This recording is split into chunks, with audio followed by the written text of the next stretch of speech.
Hello viewers, আসসালামু আলাইকুম। আশা করি সবাই ভালো আছেন। So welcome to another video.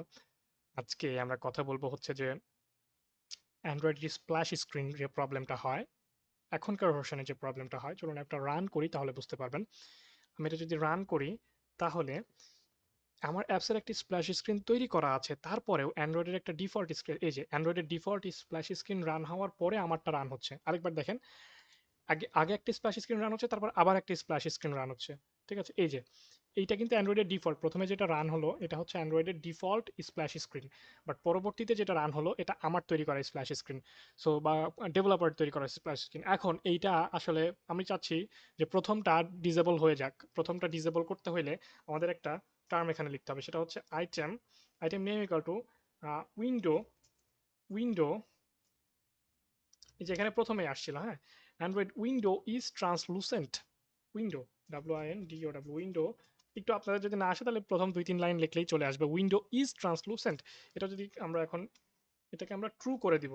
যদি ট্রু করি তাহলেই এই প্রবলেমটা আর হবে না। এখন একটা কথা আছে, সেটা হচ্ছে আমাদের জেনারেলি ২ টা থিম। দেখেন আমি যদি ট্রু করি তারপরেও এইটা বন্ধ হবে না। দেখেন আমি ট্রু করে রান করছি, তারপরেও ওইটা একই কাজ করবে। বাট এখানে একটা প্রবলেম আছে, কি জন্য কাজ করবে। সো দেখেন একটা গ্রেডেল বিল রান হচ্ছে, তারপরেও সেম কাজটাই কিন্তু হইলো।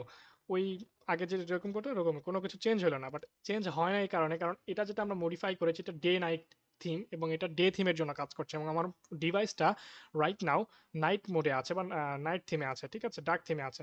সো আমরা যদি সেম কোডটাই আবার আমাদের নাইট থিমে এসে কপি পেস্ট করি তাহলেই হয়ে যাবে। তো কপি পেস্ট করার বাদ দিয়ে চলেন আমরা একটু লিখি, তাহলে আমাদের একটা প্র্যাকটিস হয়ে যাবে। দেখেন কি লিখলাম, উইন্ডো উইন্ডো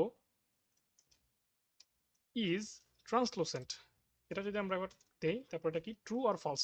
যদি ট্রু দেই তাহলে হয়ে গেল, আর কোনো কাজ নেই। এখন দেখেন, এখন যদি আমরা এটাকে রান করি এখন আর এই জিনিসটা আর আসবে না আমাদের সামনে, ওই স্প্ল্যাশ স্ক্রিনটা আসবে না, ডিরেক্ট আমাদের বানানো স্প্ল্যাশ স্ক্রিনটা আসবে। দেখেন এই যে আমাদের সামনে আমাদের তৈরি করা স্প্ল্যাশ স্ক্রিনটাই সরাসরি আসলো, ওই অ্যান্ড্রয়েডের যে ডিফল্ট স্প্ল্যাশ স্ক্রিন এটা আর আসলো না। সো এই টুলটা আমরা কাজে ব্যবহার করতে পারি। জাস্ট এক লাইনের একটা কোডে আমাদের প্রবলেমটা সলভ করে দিল। সেটা হচ্ছে Android window is translucent.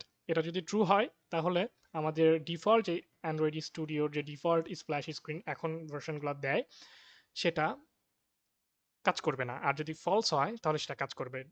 Default ভাবে এটা ফলস করা থাকে, বাট এটাকে ট্রু করে নিতে হবে। ঠিক আছে? সো আশা করি বুঝতে পেরেছেন এবং সমস্যার সমাধান হয়েছে। যারা এই ভিডিওটা খুঁজছিলেন বা এরকম প্রবলেমে যারা ফেস করেছেন, তারা ভিডিওটা দেখে আশা করি উপকৃত হয়েছেন। যদি উপকৃত হয়ে থাকেন তাহলে আমাদের চ্যানেলটা সাবস্ক্রাইব করবেন এবং পাশে থাকা বেল আইকনটি বাজিয়ে দিবেন।